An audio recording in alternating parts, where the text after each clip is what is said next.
네, 오늘 우리가 느헤미야 4장 말씀을 함께 읽었습니다. 오늘 말씀에서는 예루살렘 성벽을 건축해 나가는데 어려움이 있었지만 그러나 그 어려움을 극복해 나가면서 성벽 공사를 진행해 나가는 것을 보여주고 있습니다.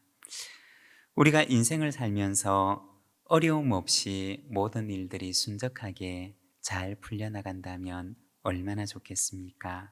그러나 때로는 어려운 일들이 우리의 인생 가운데 찾아오기도 합니다. 예전에 제주도를 방문했을 때 환상숲 곶자왈이라고 하는 곳을 갔던 적이 있습니다. 어떤 분이 버려진 숲을 사서 가꾼 이야기가 담긴 스토리가 있는 곳이었습니다. 거기에서 참 마음에 와닿는 이야기를 듣게 되었는데 제주에 가게 되면 곶자왈이라고 하는 곳이 있다고 합니다. 이 곶이라고 하는 것은 숲이라고 하는 의미를 지닌 말입니다. 그리고 자왈이라고 하는 말은 가시덤불을 가리키는 말입니다. 그러니까 곶자왈이라고 하는 것은 가시덤불이 있는 숲을 가리키는 말입니다. 과거 제주에서는 사람들이 산에 올라가 나무를 베어서 땔감으로 사용하는 경우들이 많이 있었다고 합니다. 그래서 엄청난 나무들이 베어져서 땔감으로 사용되었다고 합니다.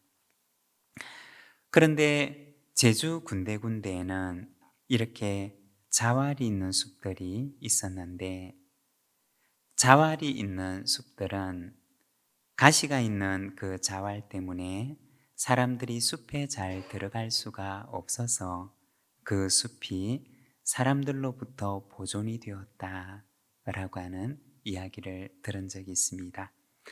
가시덤불로 둘러싸인 자왈이 바로 그 숲을 지켜주었던 것입니다. 우리 인생 가운데도 가시 같은 어려움들이 생겨나서 우리를 괴롭히는 경우들이 얼마나 많습니까?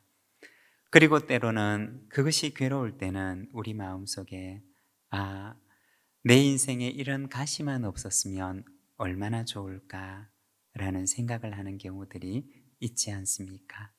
그러나 어쩌면 그 가시들이 우리의 인생을, 우리의 영혼을 더 건강하게 지켜주는 것일 수도 있다는 것입니다. 여러분, 우리의 삶 속에 가시 같은 일들이 있더라도 잘 이겨내시기를 바랍니다. 하나님께서는 우리의 숲을 더욱 아름답게 가꾸어 가시는 줄로 믿습니다. 오늘 말씀에서는 예루살렘 성벽을 세워나가는데 어려움을 극복해 나가는 과정을 보여주고 있습니다. 먼저 첫 번째는 하나님을 바라봅니다. 우리 4절에서 6절 말씀을 자막을 보면서 같이 한번 읽겠습니다. 우리 하나님이여 들으시옵소서. 우리가 업신여김을 당하나이다.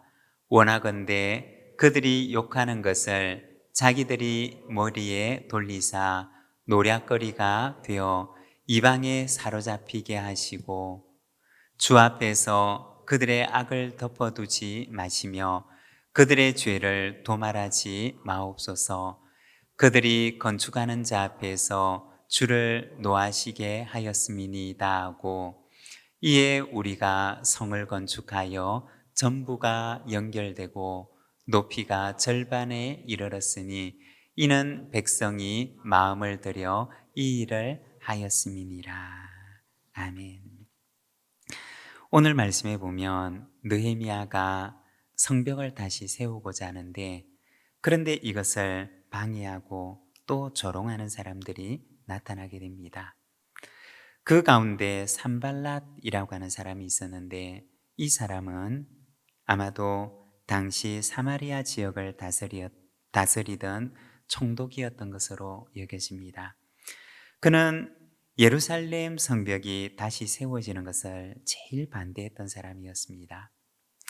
사마리아라고 하는 이 지역은 그 당시 예루살렘 성벽을 쌓는 이 유대 지역으로부터 제일 가까운 곳에 위치해 있었습니다. 그리고 감정적으로는 유대 사람들과 가장 적대적이었던 사람이었습니다. 그리고 또 오늘 본문에 보면 암몬 사람 도비아라는 이가 나오는데, 이 암몬이라고 하는 곳도 역시 유대 지역의 인근에 있는 곳이었습니다. 그리고 예루살렘의 부흥을 원치 않는 사람들이었습니다. 3절에 보게 되면 그들이 건축하는 돌 성벽은 여우가 올라가도 무너지리라 고 하면서 조롱을 하게 됩니다.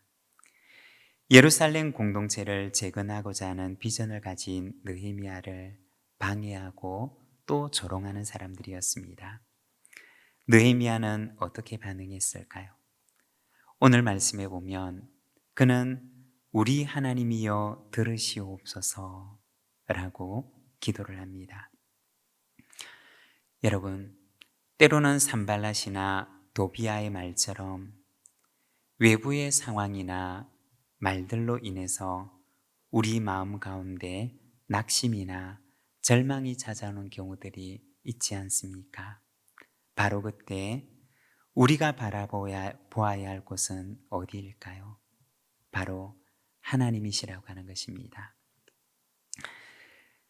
저도 목회를 하면서 참 어려운 때가 있었습니다.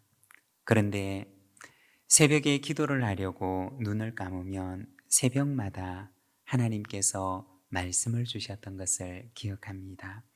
시편 42편 말씀이었는데 5절에 보면 이렇게 말합니다. 내 영혼아, 내가 어찌하여 낙심하며 어찌하여 내 속에서 불안해하는가? 너는 하나님께 소망을 두라. 그가 나타나 도우심으로 말미암아 내가 여전히 찬송하리로다. 새벽마다 눈을 감으면 하나님께서는 저의 마음 가운데 매일같이 이 말씀을 들려주셨던 기억이 있습니다. 너는 하나님께 소망을 두라. 그가 나타나 도우심으로 말미암아 내가 여전히 찬송하리로다. 그리고 새벽에 그 말씀을 들으면 또 하루를 살아갈 수 있는 힘을 주셔서 그 힘으로 살아갔던 그 시간들을 기억을 합니다. 여러분, 때로는 우리가 살아가는 하루 속에 이런 절망이 찾아올 때가 있지 않습니까? 내 마음속에 그 절망을 이겨내기가 힘든 경우들이 있지 않습니까? 그리고 내가 과연 이 절망들을 이겨내고 이 모든 상황을 이기고 승리할 수 있을까라는 두려움이 우리의 마음속에 찾아올 때도 있지 않습니까? 그러나 우리가 하나님을 향하여서 눈을 감으면 하나님께서는 우리에게 말씀을 주시는데 너는 하나님께 소망을 두라. 그가 나타나 도우심으로 말미암아 내가 여전히 찬송하리로다 라고 말씀하십니다. 여러분, 세상의 모든 어려움을 이길 수 있는 힘은 바로 하나님께로부터 오는 줄로 믿습니다. 어려움을 만날 때 그때 눈을 들어 하나님을 바라보시기를 바랍니다. 하나님께서 나타나 도우셔서 나로 하여금 여전히 찬송하는 자리에 서 있게 하시는 그러한 은혜를 허락해 주실 줄로 믿습니다. 어려움이 다가올 때마다 더 하나님께 가까이 나아가서 그 말씀을 더 굳세게 붙드는 우리 믿음의 가족들이 되시기를 바랍니다. 그리고 두 번째는 백성들을 격려합니다. 14절의 말씀을 우리가 함께 봉독하겠습니다. 내가 돌아본 후에 일어나서 귀족들과 민장들과 남은 백성에게 말하기를 너희는 그들을 두려워하지 말고 지극히 크시고 두려우신 줄을 기억하고 너희 형제와 자녀와 아내와 집을 위하여 싸우라 하였느니라. 우리가 오늘 말씀을 읽어보면 이제 어려움이 점점 가중되어 가는 것을 보여주고 있습니다. 느헤미야가 하나님께 기도하고 나서 문제가 어느 날 갑자기 다 해결된 것이 아니었던 것입니다. 오늘 말씀해 보면 문제는 점점 더 심화되어져 갑니다. 예루살렘 성벽을 세우는 일이 이제 절반쯤 진행되었는데, 그런데 백성들 사이에서는 이제는 힘이 들어서 못하겠습니다 라고 하는 이야기들이 흘러나옵니다. 그리고 외부에서는 산발락과 주변 민족들이 연합군을 만들어서 군사적인 침략을 해오겠다고 위협을 합니다. 또한 주변에서는 느헤미야에게 고집만 피우지 말고 가서 적당하게 그들과 타협을 하라고 부추기게 됩니다. 내부적으로도 그리고 외부적으로도 주변 사람들까지 함께 어려움을 가중시키고 있었던 것입니다. 느헤미야는 어떻게 해야 할까요? 7절과 8절의 말씀을 보게 되면 외부에서 위협하는 사람들을 보여주는데, 말씀을 보면 산발락과 도비아와 아라비아 사람들과 암몬 사람들과 아스돗 사람들이 예루살렘 성이 중수되어 그 허물어진 틈이 메꾸어져 간다음을 듣고 심히 분노하여 다 함께 꾀기를 예루살렘으로 가서 치고 그곳을 요란하게 하자 하기로. 여기에 보면 여러 사람들의 이름이 나오는데, 우리 7절 말씀을 우리 방송실에서 자막을 한번 띄워주시기를 바랍니다. 화면을 그대로 띄워주시고, 여기 보면 여러 사람들의 이름이 등장합니다. 그런데 이 산발랏이라고 하는 사람은 사마리아의 총독으로 있던 사람이었습니다. 유대 지역으로 보게 되면 이곳은 예루살렘 그리고 유대 지역에서 북쪽에 있는 사람들이었습니다. 그리고 이어지는 말씀에 보면 도비야 그리고 그 암몬 사람들이라고 나오는데, 이 도비야와 암몬 사람들은 유대 지역을 기준으로 보게 되면 동쪽에 있는 사람들이었습니다. 그리고 여기에 보면 아라비아 사람들이 나오는데, 이 아라비아 사람들은 유대를 중심으로 해서 남쪽에 있는 사람들이었습니다. 그리고 여기에 보면 또 아스돗이라고 하는 사람들이 나오는데, 이 아스돗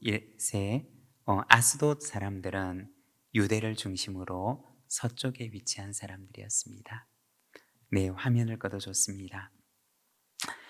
그러니까 여기에 나와 있는 사람들은 유대를 중심으로 해서 북쪽에는 사마리아, 동쪽에는 암몬, 남쪽에는 아라비아, 그리고 서쪽에는 아스돗 사람들이 유대 지역을 둘러싸고서 예루살렘 성벽 재건 공사를 방해하려고 하고 있었던 것입니다. 그러니까 이 유대 지역은 온 대적들에게 둘러싸여서 예루살렘에서 성벽 재건 공사를 하는 이것이 방해받고 있었던 것입니다. 그런데 그것뿐만이 아니라 공동체 내부에서도 지쳐가는 사람들이 생겼던 것입니다. 바로 이때 느헤미야가 백성들을 격려하게 됩니다. 14절의 말씀을 보게 되면 두려워하지 말고 주를 기억하고 형제와 자매와 아내와 집을 위해서 우리가 싸웁시다 라고 격려를 합니다. 여러분, 지도자의 역할은 무엇일까요? 우리가 공동체마다 지도자가 있지 않습니까? 리더가 있고 지도자들이 있는데, 이 지도자의 역할은 무엇이냐? 바로 공동체를 격려하는 것입니다. 지쳐가는 공동체를 격려하고 외부의 위협으로부터 흔들리는 공동체를 격려해서 그 어려움을 이겨나가도록 하는 것이 바로 지도자의 역할인 것입니다. 우리가 성경에 보면 은사 가운데, 성령의 은사 가운데 여러 가지 은사들이 있는데, 그 가운데 예언의 은사라고 하는 것이 있습니다. 여러분, 예언의 은사는 어떤 은사일까요? 우리는 흔히 예언이라고 하면 그렇구나, 먼 미래의 일을, 다가올 일을 얘기하는 것이 예언이구나 라는 생각을 하게 됩니다. 그러나 성경에서 말하고 있는 이 예언이라고 하는 것은 그런 의미가 아닙니다. 내일 일을, 미래의 일을, 혹은 먼 미래에 일어날 일을 미리 얘기해 주는 것이 예언이 아닙니다. 성경에서 말하는 예언이라고 하는 이 예언의 은사라고 하는 그 의미는 바로 공동체를 세우고 격려하는 의미를 가지고 있는 은사입니다. 그래서 하나님을 더 굳세게 붙들도록 하는 것이 바로 이 예언의 은사인 것입니다. 고린도전서 14장 3절에 보면 예언의 은사에 대해서 말을 하는데 우리 자막을 보면서 같이 한번 읽어보도록 하겠습니다. 함께 읽겠습니다. 그러나 예언하는 자는 사람에게 말하여 덕을 세우며 권면하며 위로하는 것이요. 네, 우리 화면을 그대로 두시면 여러분, 여기에 보면 이 고린도전서에서는 예언의 은사에 대해서 말을 합니다. 그리고 이 예언의 은사를 가진 사람에 대해서 이야기를 하는데 이 예언하는 자는 사람에게 말하여 무엇을 하는 것이라고 얘기를 합니까? 덕을 세우며 권면하며 위로하는 것이라고 이야기를 합니다. 여러분, 바울은 문제가 많은 참 많은 문제들로 가득한 이 고린도 교회 안에서 예언의 은사가 가득하기를 바랬던 것입니다.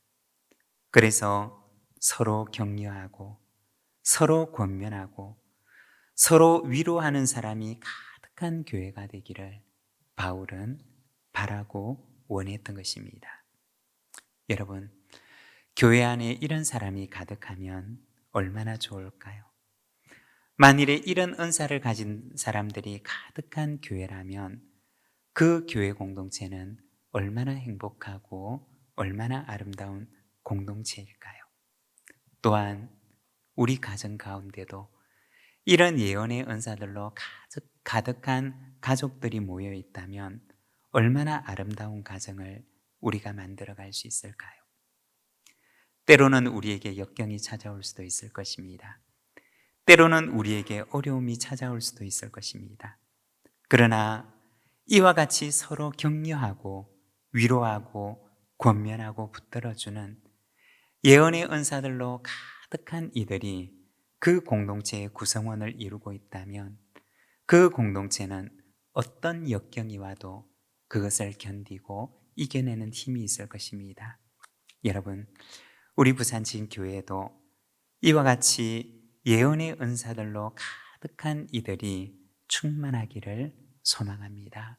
그러면 그 공동체가 든든하고 아름답고 어떤 역경도 이겨낼 수 있는 그러한 건강한 공동체로 서게 될 줄로 믿습니다.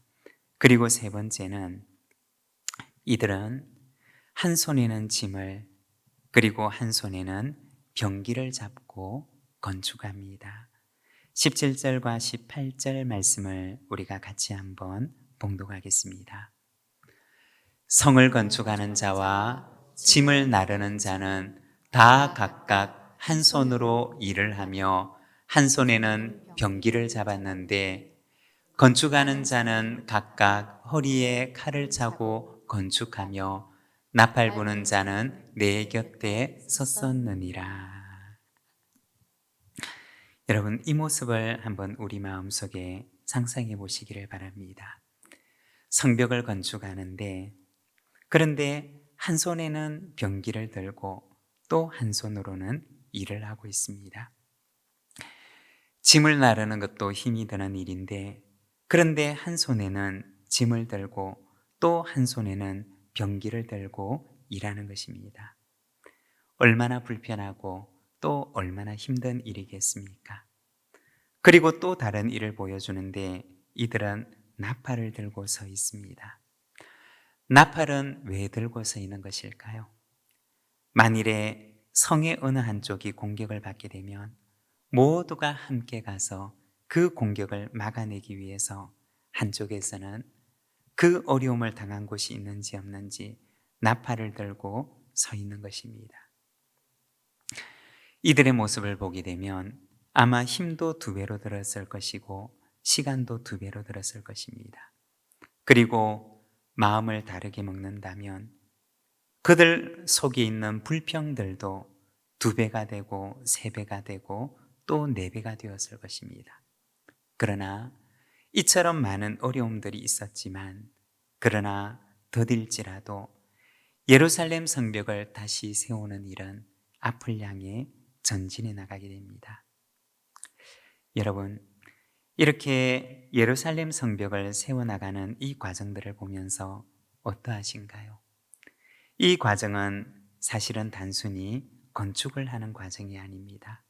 이 과정은 공동체를 세워나가는 과정이고 또한 우리 자신을 세워나가는 과정입니다.